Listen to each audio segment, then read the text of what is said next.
Bonjour à tous et à toutes. Suite à notre partie 1 qui portait sur les principes de la mise en place d'un modèle Power BI en liaison avec Sage 100, nous abordons maintenant la réalisation concrète d'un tableau de bord avec Power BI Desktop. Alors notre présentation consiste à créer un tableau de bord d'un extrait simplifié de notre modèle Power BI complet qui prend en compte les données de la comptabilité et de la gestion commerciale Sage 100. Donc nous allons lancer Power BI Desktop qui, je vous le rappelle, est le module bureau de l'environnement Power BI. Il est à dire que Power BI Desktop sera donc, après l'avoir téléchargé, sera donc installé sur votre poste de travail. Et donc c'est à partir de Power BI Desktop que vous pourrez créer vos tableaux de bord. Ensuite, si vous le souhaitez, vous pourrez aller le déposer sur Power BI Services. Donc, nous ouvrons notre modèle Power BI démo. Donc là, tout est dans un seul et même fichier, et donc j'ouvre ce modèle comme s'il s'agissait en fait d'un fichier Excel. Et ce que je constate déjà dans un premier temps ici, c'est que j'ai deux tables qui sont à ma disposition, la table document et la table tiers, qui se trouvent donc dans le volet champs. Donc si je développe document, je vais voir ici les champs qui sont à ma disposition. Alors ici, je ne vois que les champs qu'il m'a intéressé de récupérer de ma base Sage, par rapport à l'analyse que je veux mettre en place. On aurait bien sûr pu vouloir avoir d'autres champs, les gammes, les nomenclatures, le stock ou les infos libres, par exemple. Donc ce qui est vrai pour document est vrai pour tiers. Pareil, là, je n'ai que les champs qui m'intéressent de travailler dans le cadre de mon analyse. Ici, à gauche, j'ai l'icône données qui, comme on va le comprendre de suite, en fait, me permet de visualiser l'intégralité des données de ma table. Donc là, il s'agit de ma table de documents. Et donc, si je vais sur tiers, je verrai également les données qui participent de ma table tiers. Donc maintenant, revenons à l'espace rapport. Donc, dans un premier temps, ce qui m'intéresse de mettre en place, c'est une liste des documents. Et donc ici, au niveau du volet visualisation, je vois l'ensemble des visuels qui me permettent de présenter mes données comme il me convient. Donc ici, je vais partir d'une table, un exercice relativement simple, puisqu'il s'agit d'obtenir une liste.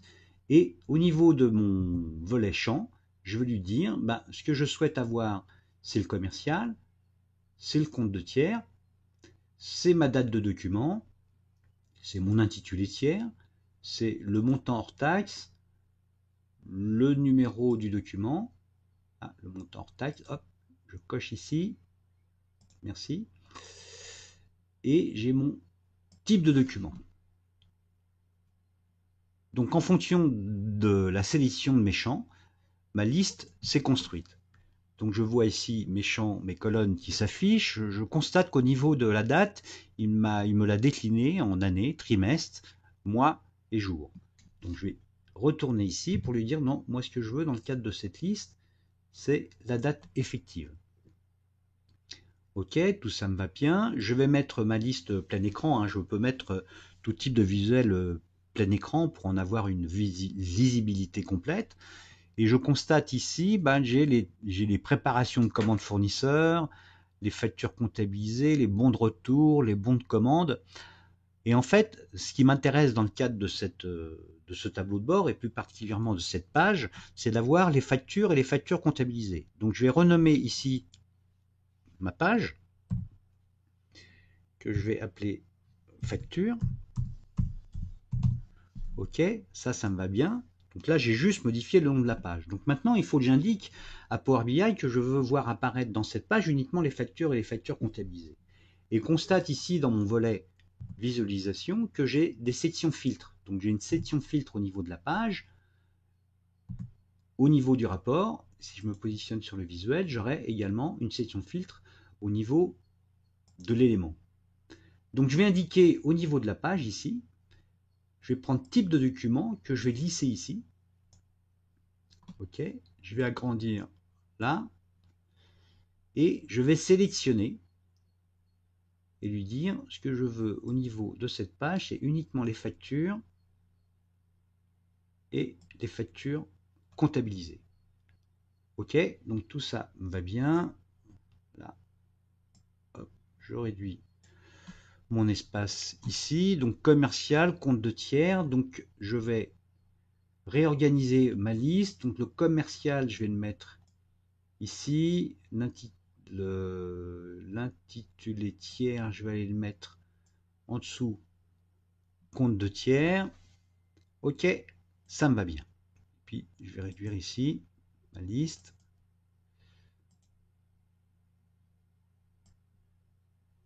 Voilà. Alors maintenant, donc je vois ça et je me dis, ben, j'ai les commerciaux ici. Donc ce qui m'intéresserait, c'est de pouvoir filtrer ces listes en fonction d'un commercial. Donc de pouvoir dire au système, cette liste, tu me la fiches pour tel ou tel commercial. Ben, il me suffit ici d'utiliser un visuel qui s'appelle segment, qui vient donc s'afficher là. Un segment, c'est ce qu'on retrouve également dans Excel. Et je vais lui dire tout simplement, bah, au niveau du champ, tu me mets le commercial. Ok, ça marche, je vais voir si ça tourne.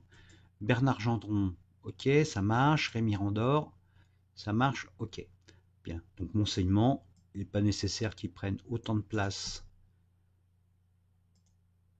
dans mon écran, donc je vais le réduire et je vais aller le mettre ici. Donc ça me va bien. Maintenant, ce que je souhaite faire, c'est pouvoir, parce que là, du coup, si je décoche Rémi Randor, si je vais voir mes dates, si je remonte ici, je vois que j'ai du 12 janvier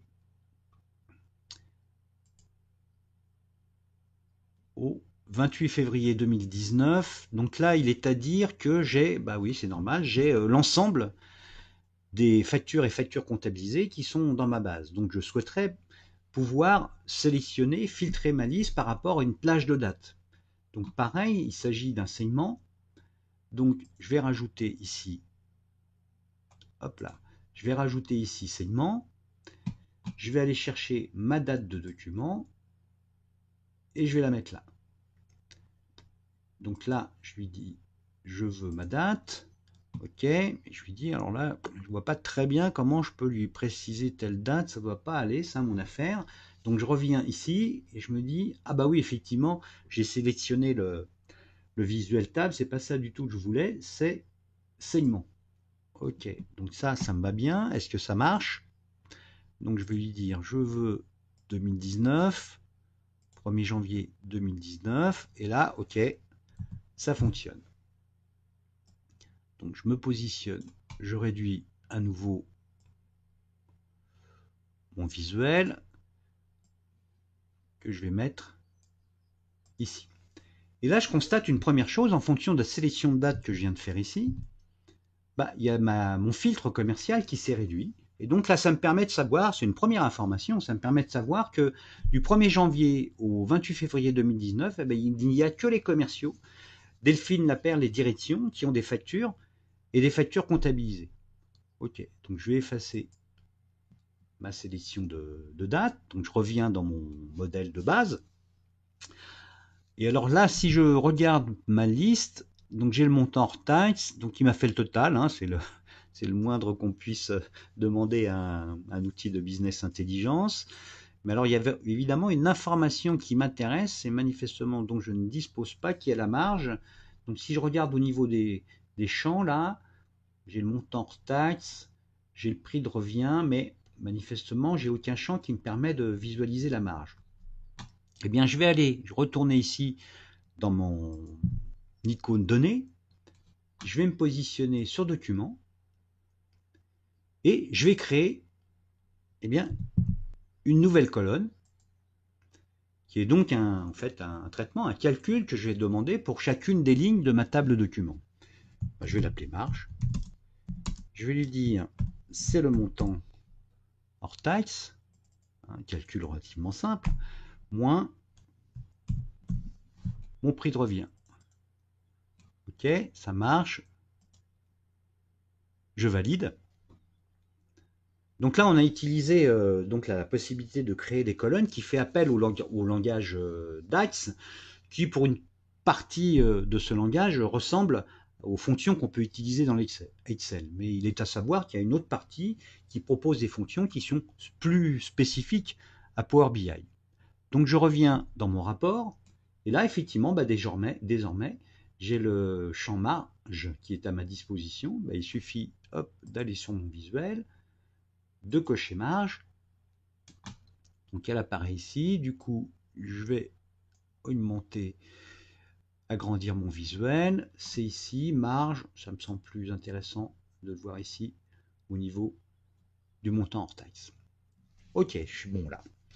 Donc maintenant, il y a un autre indicateur qui est significatif pour moi, c'est le nombre de documents. Effectivement, quand je visualise un nombre de documents pour une plage de date donnée, pour moi, c'est un indicateur intéressant.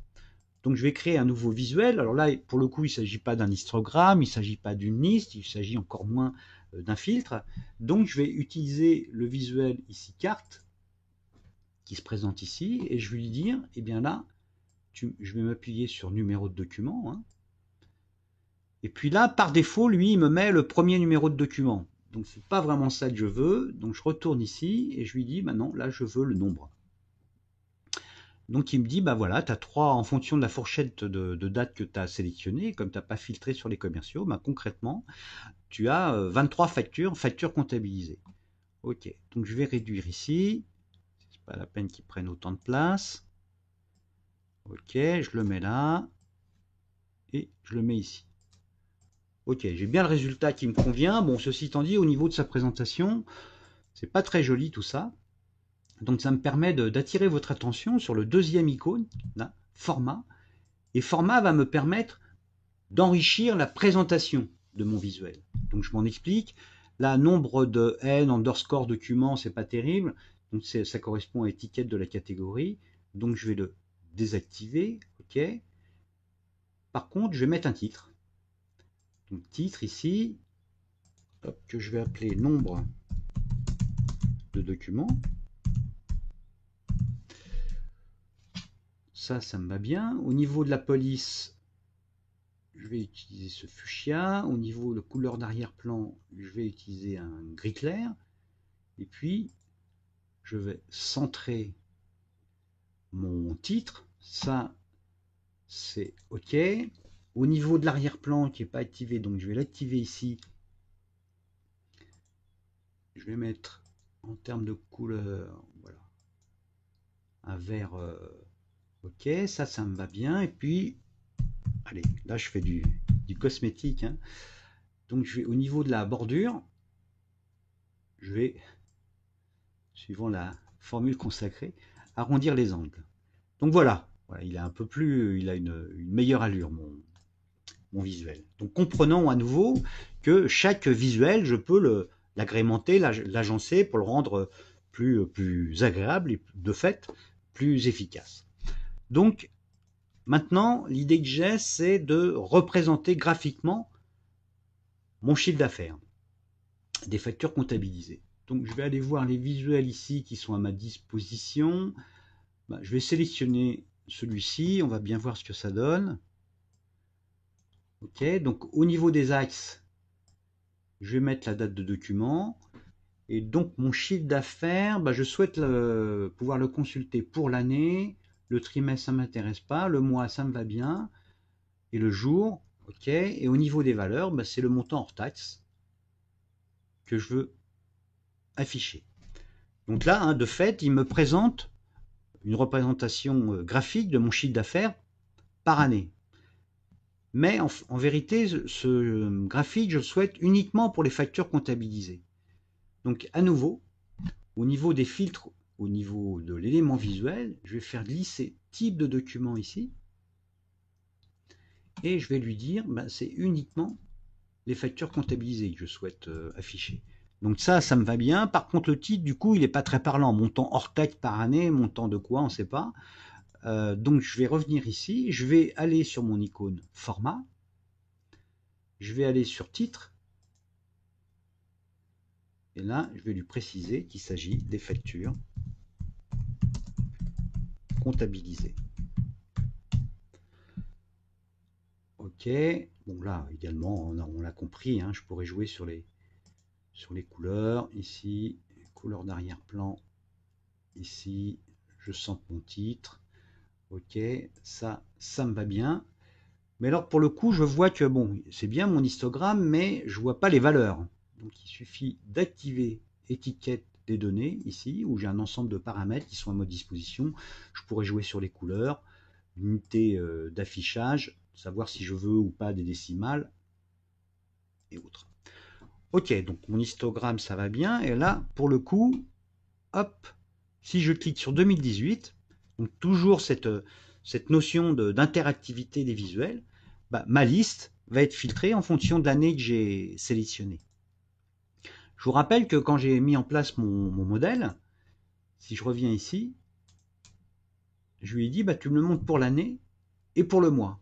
Et bien il suffit de cliquer ici, et donc mon histogramme va se décliner dans le couple année-mois. Et donc ce qui est vrai pour les années est vrai pour les mois. Donc si je clique ici sur avril 2018, bah, ma liste va être filtrée uniquement pour la période du mois d'avril de 2018. Ok, donc je reclique ici, ça me va bien. Donc là, j'ai mon tableau de bord qui commence à avoir de l'allure. Et alors, il y a une autre notion qui est intéressante pour moi, c'est d'avoir les quantités vendues par région administrative. Alors les quantités, je les ai là, ça me va bien, mais j'ai pas du tout la notion de région.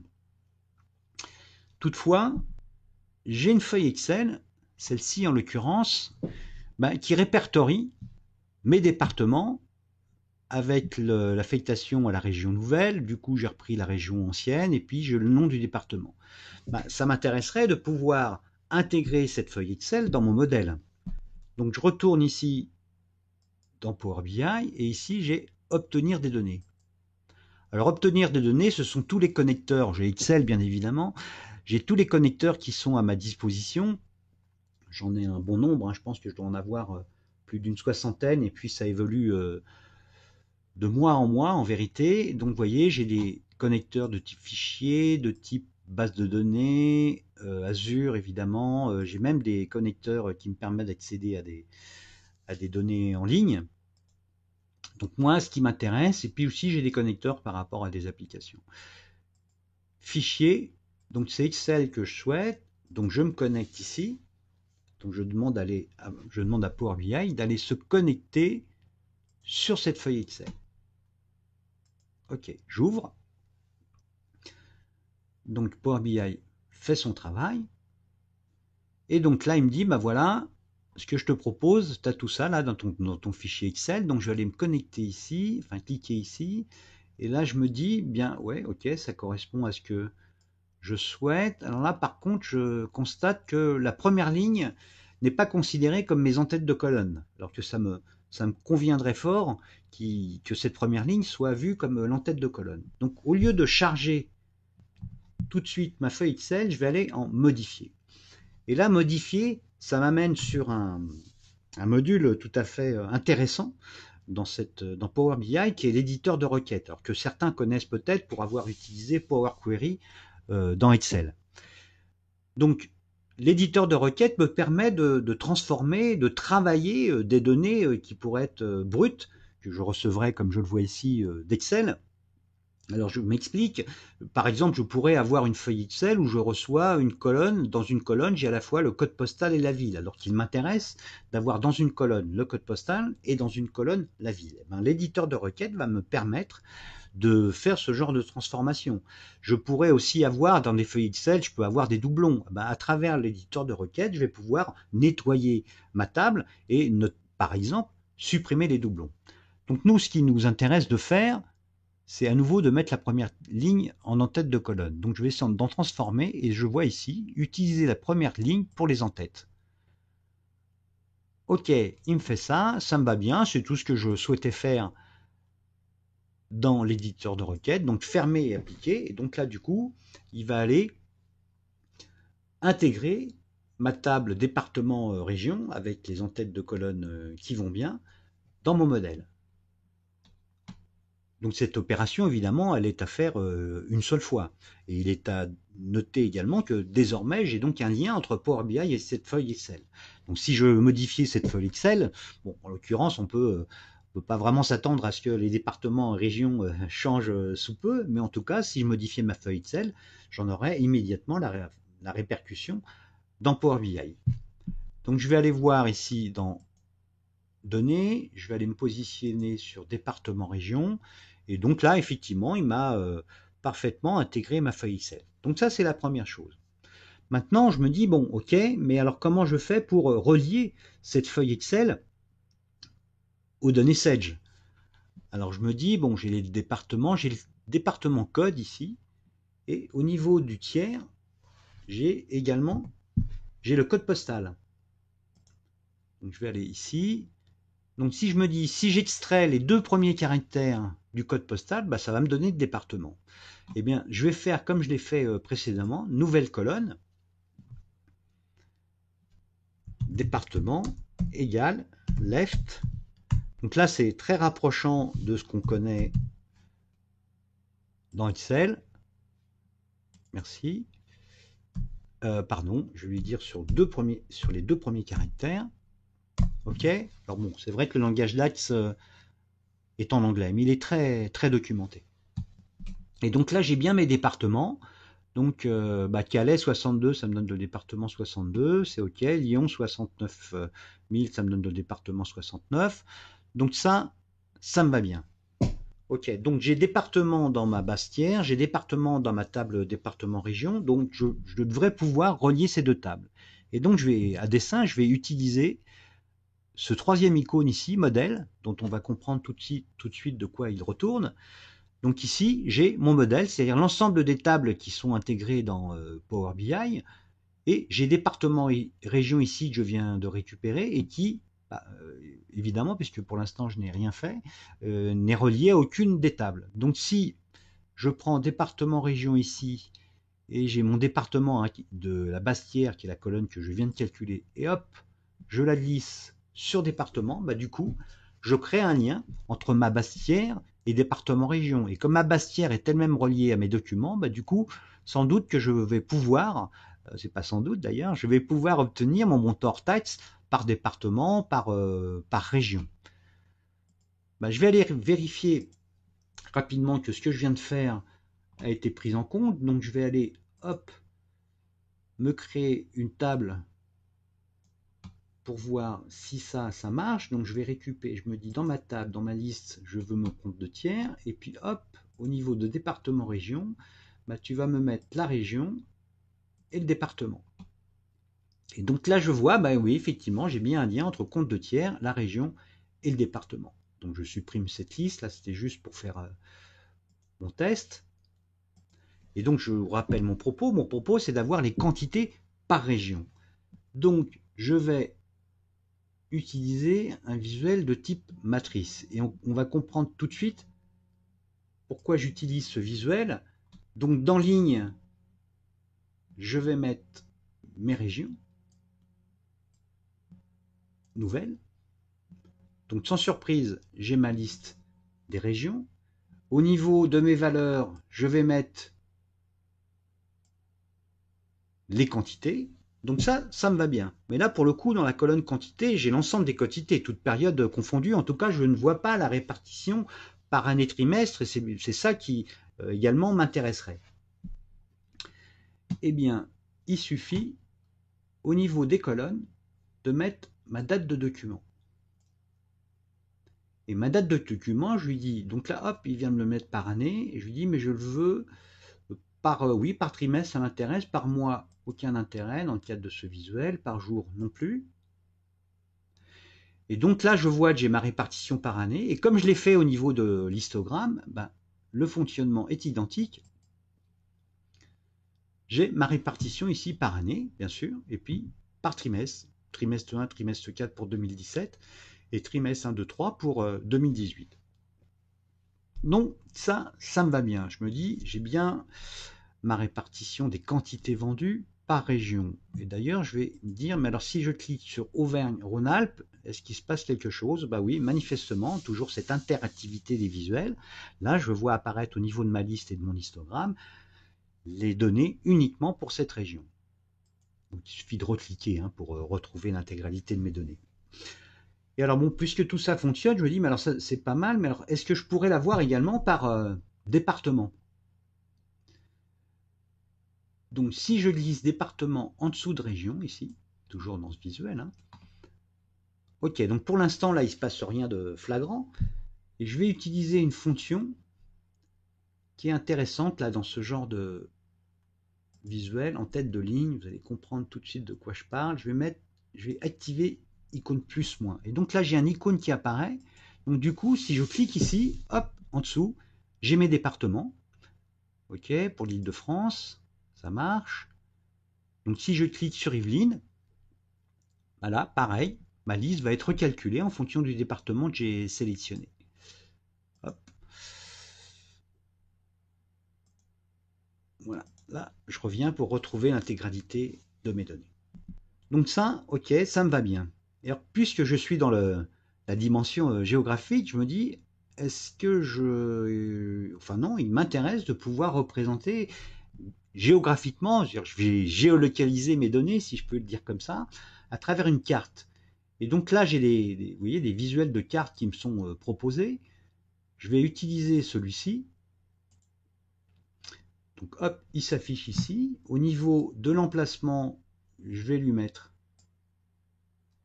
la ville, et puis ce que je veux représenter, c'est mon montant hors taxe. Et donc à nouveau, je pourrais représenter mon montant, mes quantités ou tout autre type de valeur. Donc là, je vois que ma carte s'est dessinée, donc je vais la mettre plein écran. Ok, ça me va bien. Donc là, je vois que c'est Nantes. Ici, c'est Saint-Étienne. Bon, je vais améliorer, toujours en utilisant mon icône format, la présentation de ma carte.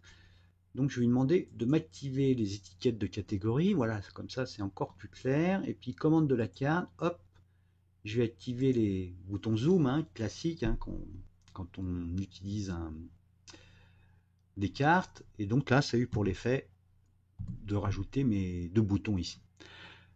Donc au niveau de l'interactivité, ce qui est vrai pour les listes, les matrices, les histogrammes, est également vrai pour les cartes. Donc si je me positionne ici, on va voir que ça a pour effet de mettre en transparence mes zones ici. Et si je reviens sur mon rapport, j'ai mon client Cara, hein, qui est mon seul client nantais. Et donc là, on voit bien l'interactivité qui interagit entre tous les visuels. Alors maintenant, je me dis, bon, ok, ça c'est bon, mais ma carte, elle est un petit peu coincée là, tout en bas à droite, et puis j'aimerais la voir immédiatement plein écran. Et bien, il me suffit ici de créer une nouvelle page, que je vais appeler Géoloc. Ok, ça marche. Je vais revenir sur facture. Et ce visuel ici, hop, je vais aller le couper. Je vais aller dans Géoloc et je vais aller le coller. Voilà, hop, et j'augmente ici mon visuel. Et comme ça, tout va bien. Ok. Du coup, j'agrandis. Voilà. Ok, bah voilà, c'est mon premier tableau de bord. A priori, tout fonctionne. Bernard Gendron, il a 3 factures pour cette période. Ok, l'histogramme ici, 19 200 €. Ça marche. Ici, si je lui dis je veux 2018, du 1er janvier 2018 ok, au 28 février 2019 ok, j'efface mon filtre ici, tout ça, ça me va bien. Alors maintenant, je vais aller au bout de ma démarche et de me dire, bon, ok, mais alors si je saisis donc une facture dans la GESCOM Sedge, est-ce que tout ça va fonctionner? Donc je vais aller dans ma GESCOM Sedge ici, hop, je vais créer une facture directement, 15 mars 2019, ça me va bien, je vais lui dire, tiens, c'est pour Web France, ok, ça roule, je me mets plein écran, Je vais aller chercher un article ici. Je vais prendre celui-ci. Donc je vais volontairement exagérer sur les quantités pour que ça soit plus visible. Bon, c'est OK. J'ai saisi ma facture. Bah, je retourne dans Power BI Desktop et là je vais forcer l'actualisation pour voir si tout ça se met bien à jour. Donc, département région, tiens là j'aurais pu lui demander qu'il ne recherche pas à chaque fois département région, hein, puisque a priori ça c'est une information qui n'est pas appelée à bouger. Donc au niveau de l'actualisation, on y reviendra plus en avant sur notre troisième partie. OK. Il se met à jour. Donc j'aurais pu gagner en temps ici. Alors, qu'est-ce qui s'est passé? Donc si je reviens sur mon visuel ici, je vais lui dire, bah tiens, le 15 mars. Non. Je vais lui dire, je veux le mois de mars de l'année 2019. Le 15 mars. Et oui, je retrouve bien ma facture ici, hein, qui a considérablement augmenté mon chiffre d'affaires. Voilà, si je veux retrouver l'ensemble de mes données, hop, j'utilise la petite gomme qui est ici. Donc voilà, je voulais vous proposer de voir ensemble comment on peut mettre en place un tableau de bord Power BI, en l'occurrence à partir des données 7G100. À mon avis, ce qu'il faut en retenir, c'est donc je peux présenter mes données sous n'importe quel format, ici, ici, ici, ici. Je peux, pour modifier ou revenir sur un visuel que j'aurais pu créer, j'ai beaucoup d'agilité pour à nouveau appliquer mes modifications, hein, puisque voyez, si je me mets ici, par exemple, si je me mets là, voilà, j'ai nombre de documents. Là, j'ai une carte. Alors, je vois pas très bien. Ben, en fait, j'ai eu un clic qui était un pas très heureux, hein. Donc, je me dis, ah bah oui, là, je me suis trompé. C'est plus, j'ai cliqué. Personne n'est à l'abri du. Hop, là, j'ai même rajouté un bulle. C'est pas ça que je veux faire. Donc, je me positionne sur le visuel ici et je reviens sur carte ici. Là, je me dis la liste G commercial. Ok, je pourrais rajouter les quantités. Et puis peut-être que commercial, ça ne m'intéresse pas, je l'enlève. Donc on peut modifier et intervenir sur notre rapport sans souci. Et puis, comme on l'a vu à l'instant, je peux me tromper, hein. Et oui, j'ai le droit de me tromper. Je peux avoir fait un clic pas très adroit. Donc voilà ce que je voulais vous proposer de vous présenter. Alors évidemment, nous restons à votre disposition pour une présentation du modèle Power BI complet, donc à nouveau qui intègre bon nombre de champs qui émanent de 7G100.